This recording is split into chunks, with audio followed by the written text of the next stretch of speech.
Bienvenue dans le thème 1, épisode 4, la nostalgie de l'unité, ce manque qu'on ne sait pas nommer. Tu vois, parfois t'es là, tout semble aller bien, et pourtant il y a ce vide.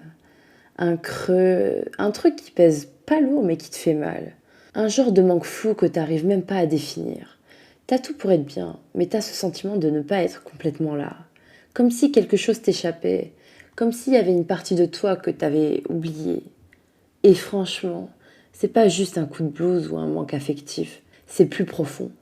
C'est une nostalgie de quelque chose que t'as jamais vraiment connu ici. Une nostalgie de l'unité. Dans la Kabbale, on dit qu'à l'origine, on était tous unis dans la lumière de la source.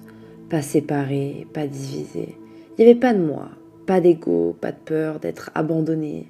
Juste l'unité, l'absolu. Mais pour qu'on puisse exister en tant qu'individu, pour qu'on ait un libre arbitre, une conscience, il a fallu qu'on soit séparés. C'est là que revient le Tzimtzum, ce retrait de Dieu dont on a parlé dans l'épisode précédent.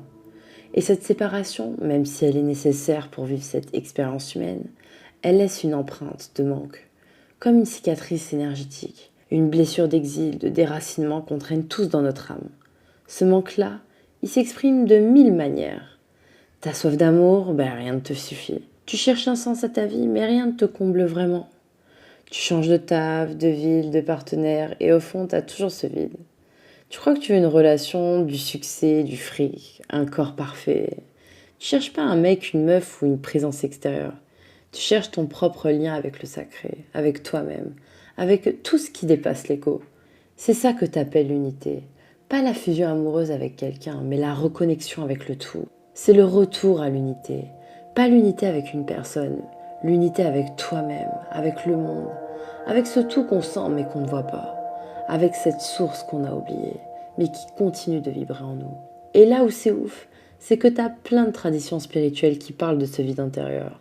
Dans la philosophie platonicienne, on dit que l'âme a contemplé les idées pures avant de s'incarner. Elle les a vues, elle s'en souvient confusément. Et ce souvenir, cette mémoire floue du paradis perdu, c'est ce qui nous pousse à chercher la vérité, la beauté, l'amour. Ce qu'on appelle parfois l'éros mystique, une soif intérieure de retourner dans l'absolu. Dans l'hindouisme, on parle de Maya, l'illusion du monde matériel. On vit dans un rêve, un théâtre, et on oublie qu'on est tous brahmanes, cette conscience unique. L'âme, elle, se souvient. Elle cherche à revenir à l'état d'union avec le tout. Dans le soufisme, une branche mystique de l'islam, les poètes disent que l'âme est folle d'amour pour son créateur et qu'elle erre, assoiffée dans le désert du monde en quête de ce qu'elle a connu avant.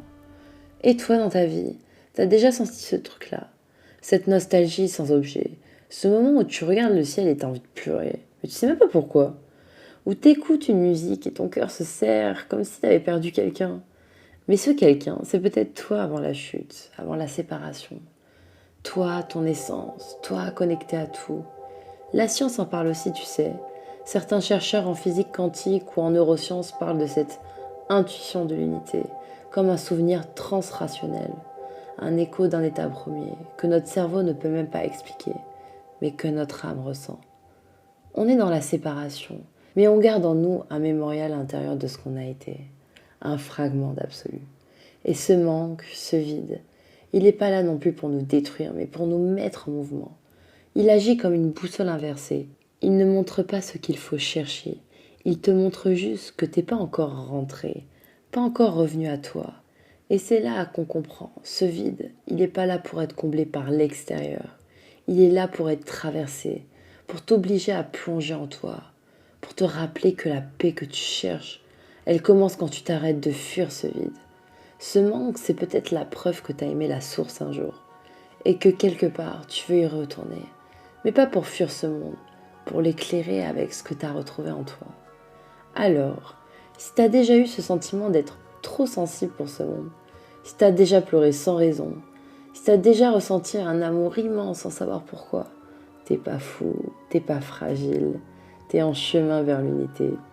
Et ce vide que tu ressens parfois, c'est pas une faiblesse, c'est une porte d'entrée vers toi-même. Dans le prochain épisode, on va justement explorer cette idée. Et si ce vide, cette sensation de séparation n'était pas une malédiction, mais un point de départ d'un grand rêve, dis-moi.